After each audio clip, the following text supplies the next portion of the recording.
Bueno, pues buenas tardes y en primer lugar queríamos dar las gracias a la organización del Congreso, a Mercedes Fernández Paradas, a Benjamín Galacho y a Antonio Fernández Paradas por darnos la posibilidad de compartir esta experiencia con ustedes. La presentación que aquí traemos se titula El patrimonio audiovisual en el imaginario colectivo, un análisis crítico del impacto de los carteles de propaganda política durante la Guerra Fría. Procedemos a presentar la introducción de nuestra propuesta. Partimos, también porque se enmarca dentro de la línea temática del Congreso y del proyecto de innovación educativa con el que se corresponde esta investigación, partimos, decía, de una definición del término patrimonio y vamos a comenzar con la definición de patrimonio que aporta la Real Academia Española. Según el diccionario de la RAE, patrimonio se puede definir como conjunto de bienes de una nación acumulado a lo largo de los siglos que, por su significado artístico, arqueológico, etc., es objeto de protección especial por la legislación. ¿Elementos a favor que presenta esta definición? Bueno, pues en primer lugar que incluye los objetos de valor artístico, pero tiene un problema, un elemento en su contra, que es que ciñe tanto a lo material como a la identidad nacional y no incluye el patrimonio audiovisual.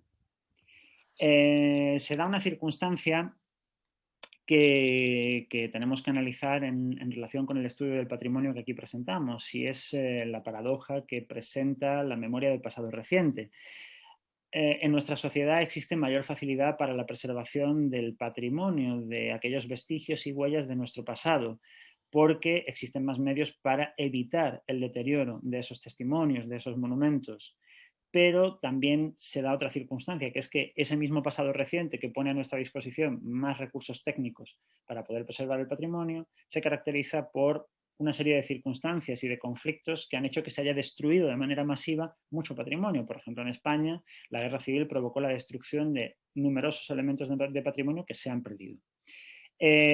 Como estamos en una asignatura que es la historia del mundo actual, en la que estamos estudiando el periodo inmediatamente posterior a la Segunda Guerra Mundial, en un periodo que se caracteriza precisamente por eso, por el conflicto, pues hemos encontrado una solución a este problema que veíamos de la pérdida de muchos elementos de patrimonio a raíz de los conflictos, recurriendo al análisis de la cartelería de propaganda de la posguerra. ¿Cómo podemos enriquecer la definición de patrimonio que aportábamos previamente en el caso de la RAE? Bueno, pues según Gómez Mendoza, en relación con el patrimonio está el concepto de monumento. Monumento en tanto que testimonio frente a la definición de monumento en tanto que testimonio histórico. ¿Cuál es la diferencia que establece Gómez Mendoza entre monumento, sin más, y monumento histórico? Pues monumento, según Gómez Mendoza, es el que nace con la intención de serlo, mientras que el testimonio histórico no. El testimonio histórico puede nacer con cualquier otra función, pero con el tiempo, por las circunstancias asociadas a ese elemento, acaba convirtiéndose en algo representativo de una época y de un grupo social concreto. Tiene valor adquirido con el tiempo, tanto desde el punto de vista material como desde el punto de vista afectivo. Y lo que es más importante, según Riegel, el monumento tiene relevancia abstracta en tanto que obra artística, con independencia de su valor histórico. La pregunta que cabe hacerse, llegado a este punto, es: ¿cumple la cartelería propagandística esta función de ser un monumento?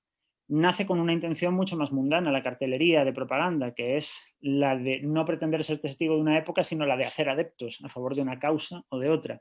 Lo que sucede es que su valor crece con el tiempo, porque de esta manera nos permite, recurriendo a la propaganda, podemos analizar los instrumentos de manipulación empleados por el poder de cara a la sociedad, cómo el poder ha recurrido a estos elementos para intentar manipular la ideología de la comunidad humana en cada momento. Y luego también hay que considerar que los carteles de propaganda tienen valor artístico en la mayoría de los casos. Sí, cuando nos enfrentamos a realizar un estudio sobre pensamiento crítico, tenemos un problema con la propia definición, y es que no hay una sola definición, sino que en realidad hay muchas definiciones que se han dado a lo largo de la historia. Como ya ha dejado claro, me dejó patente Emil Ley en un artículo en una revisión literaria que hizo en 2011. Fundamentalmente tenemos tres aproximaciones. Una sería la filosófica, en la cual prácticamente desde Platón o Aristóteles. Tenemos también la psicológica, en la cual destacaría Sternberg, y tenemos la pedagógica, con la taxonomía de Bloom, a la cual Bloom digamos que El pensamiento crítico serían los pensamientos de orden superior, según la taxonomía de Bloom, ¿no? De evaluar, analizar y emitir juicios.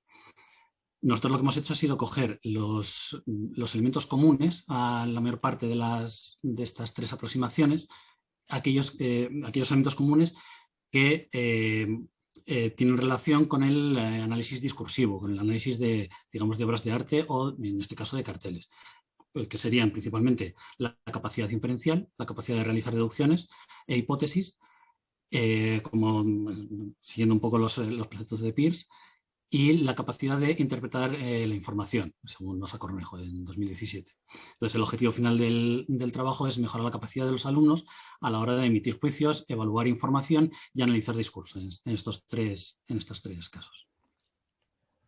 Dado que el trabajo gira en torno a las imágenes de propaganda, todas estas cuestiones que ha desarrollado mi compañero relacionadas con el pensamiento crítico tienen que aplicarse al análisis de la imagen.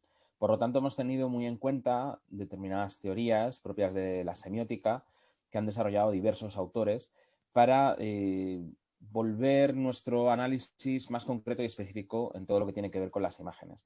Hay toda una corriente de pensamiento vinculada a la posmodernidad, sobre todo, que trata las imágenes como si fueran textos y habla de leer imágenes. Así, por ejemplo, tenemos a Roland Barthes, que asegura que las imágenes funcionan con un código que puede ser leído de alguna manera, aunque es necesario también tener en presente que las imágenes tienen su propia retórica. Martínez Luna, por ejemplo, otro autor que hemos tenido muy presente, señala que los elementos formales propios de las imágenes producen significados y que además tienen un gran potencial para comunicar ideologías e ideas políticas, como queda patente en todos los trabajos de propaganda. Sin embargo, en fechas más recientes hay una serie de autores que han hablado de giro icónico para poner en valor todo aquello que tienen las imágenes, todos los significados que contienen, que van más allá del propio lenguaje. E incluso autores como Moxie han asegurado que ese análisis que se hace desde el lenguaje puede restringir el potencial de las imágenes, porque habría algo preexistente al lenguaje en todos los objetos visuales. Además, algo interesante de cara al análisis que podemos hacer hoy de carteles de la Guerra Fría es que Moxie propone el anacronismo como mejor forma de dialogar con esas imágenes del pasado para ver qué tienen que decirnos hoy, qué tienen que decir en la sociedad actual. Esas imágenes que en nuestro caso datan de los años 40, 50, 60. Otro autor fundamental en estas teorías, Mitchell, propone una manera diferente de relacionarnos con las imágenes, cambiando las preguntas que nos hacemos y que les hacemos a esas imágenes. Y así ha dicho, las imágenes quieren derechos igualitarios con el lenguaje, no ser convertidos en lenguaje. Como decimos, todo esto lo hemos tenido muy presente a la hora de llevar a cabo esta práctica en el aula. Una vez analizados los distintos elementos del marco teórico, tanto por mí mismo como por mis compañeros, Adán y Gerardo, pues procedemos a presentar los objetivos que tenía esta investigación. El primer objetivo principal era el de tomar conciencia del uso de la imagen como instrumento de comunicación y generador de opinión. Y el segundo objetivo principal era el de analizar dicho uso de la imagen en un contexto específico, la Segunda Guerra Mundial y la Guerra Fría, porque aunque estamos hablando de Guerra Fría en el título de la comunicación, en realidad nos retrotraemos a 1939, es decir, justo en el estallido de la Segunda Guerra Mundial. De este segundo objetivo principal se derivan varios objetivos específicos: comprobar el grado de conciencia crítica de los alumnos antes de participar en la experiencia, impartir a los alumnos un taller formativo sobre el empleo propagandístico de la imagen, proporcionarles parámetros de análisis y demandar de su parte, organizados por grupos que procedan a un estudio similar de otra imagen que se les proponga, y finalmente pues analizar los resultados de la experiencia.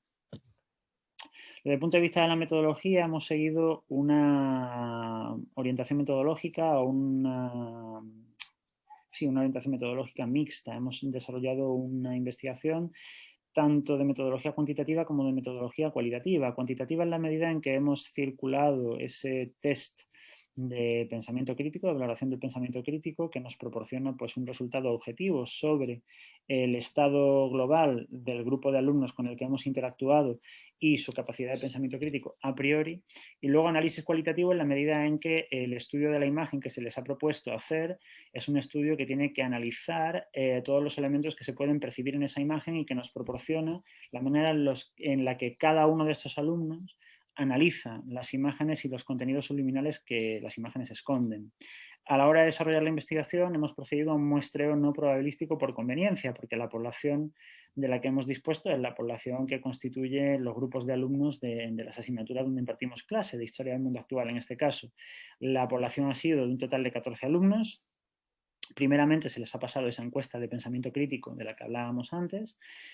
Posteriormente se ha impartido un taller formativo y un análisis guiado de la imagen que desarrolló en concreto Adán Arzuaga, uno de los firmantes y de los presentadores de esta propuesta, y luego los alumnos han hecho un análisis autónomo de otras imágenes dentro de una batería que se les proporcionó, y ellos eligieron las imágenes libremente y tuvieron que analizarlas según los mismos parámetros y según los mismos pasos que habían visto en el taller.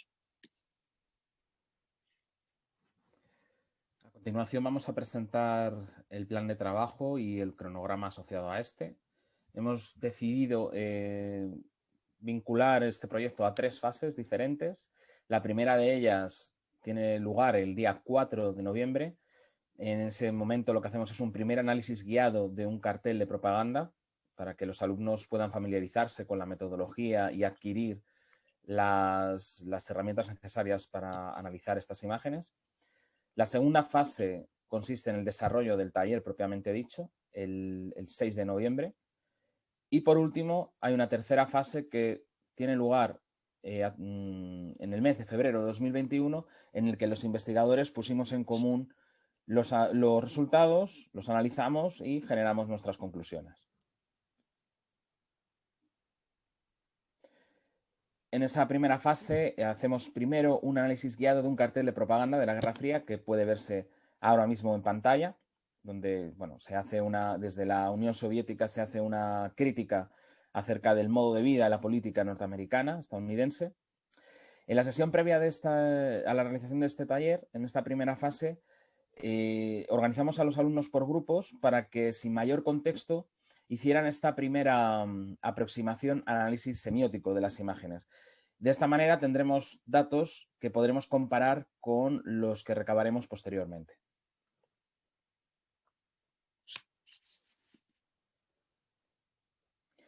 La segunda fase consiste en el desarrollo del taller específicamente. Una vez que ya los alumnos han tenido un primer contacto con esas imágenes, lo que hacemos es llevar a cabo este taller, que consiste en las siguientes subfases. En primer lugar, realizamos un test inicial de capacidad de juicio crítico que nos permitió establecer de manera general en qué punto estaban los grupos con los que estábamos trabajando en lo que respecta a capacidades de juicio crítico, de realización de inferencias y demás, como hemos visto anteriormente. En la siguiente fase hacemos el desarrollo del taller, tanto con explicaciones teóricas y metodológicas como con análisis y resolución por nuestra parte del cartel que los alumnos habían analizado en la primera fase, el que hemos visto en la anterior diapositiva. Por último, realizamos un segundo análisis de un cartel, en esta ocasión guiado, en el que los alumnos van a trabajar en los mismos grupos que formaron en la sesión anterior para ver, ahora ya dotados de conocimientos y de herramientas específicas de análisis de la imagen, qué resultados obtenemos, si obtenemos una mejora o obtenemos resultados similares. Y por último, tenemos la tercera fase, en la que ya en febrero de 2021 se procesa toda esta información, se generan unos resultados y encontramos una serie de datos que nos permiten llegar a conclusiones, ¿no? Tanto del test de capacidad de juicio crítico como la comparativa de los análisis de los dos carteles. También hemos tenido en cuenta otros datos de carácter más cualitativo derivados de la observación directa que hemos realizado específicamente durante el taller, que también aparecerán en nuestras conclusiones y resultados. Bueno. Uy, perdón, sí.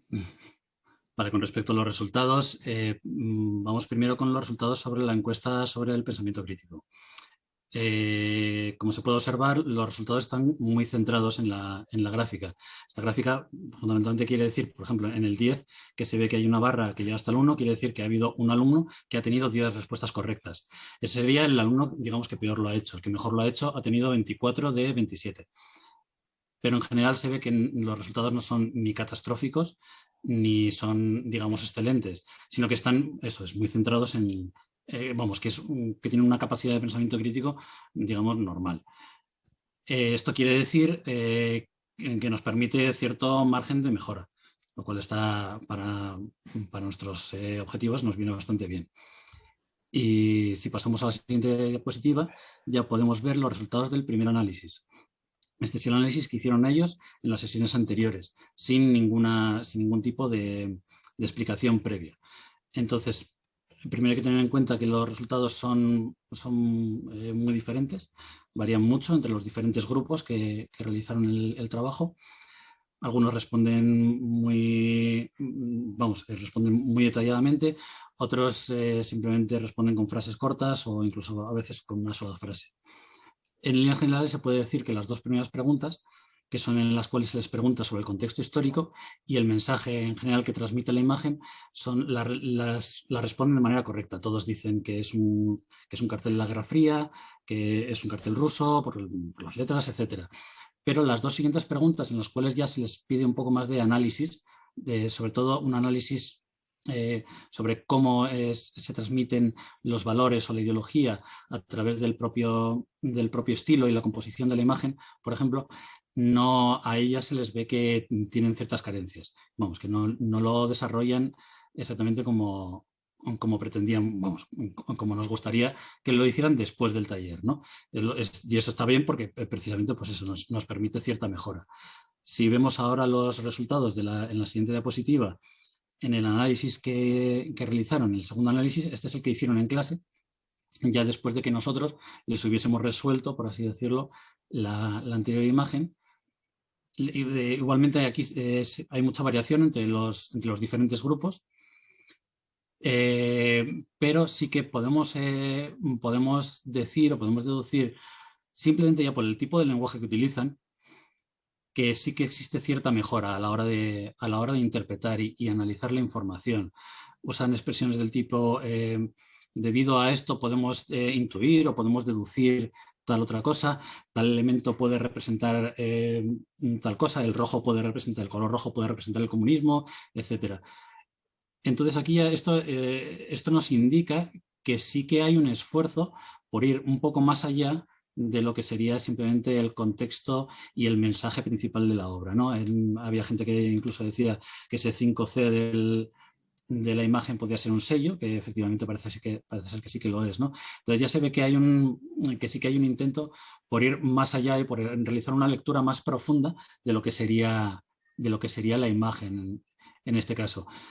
Igualmente, sí que cabe destacar que las respuestas son algo más cortas que en el primer test, pero eso tenemos que tener en cuenta que el taller tuvo lugar un viernes. En el caso de los grupos, además, era última hora, ya se les veía muy cansados después de toda la semana de estar trabajando y entonces nosotros lo achacamos principalmente a eso. Pero sí que podemos establecer que se establece una clara mejora en la capacidad inferencial e interpretativa en ambos grupos.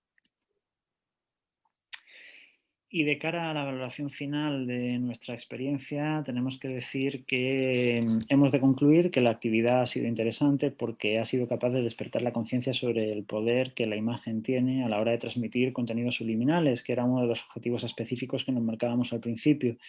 Y esto es especialmente relevante en una sociedad como la nuestra, en la que el soporte audiovisual está ganando tanto terreno al soporte escrito y se convierte en el principal tipo de soporte al que recurren, sobre todo los jóvenes, para informarse. Derivado de los resultados que hemos obtenido, consideramos que es conveniente repetir la experiencia en cursos venideros, estandarizando el formato y la temporalización de las actividades complementarias que hemos realizado, porque sí que es verdad que en este curso académico hemos seguido formatos y maneras de organización de los grupos distintas. Entonces, a la hora de estandarizar, mejor dicho, a la hora de repetir la experiencia, la estandarización nos va a permitir tener un elemento añadido de observación sobre el desempeño global de los estudiantes y eso nos va a permitir enriquecer el análisis de resultados de la experiencia.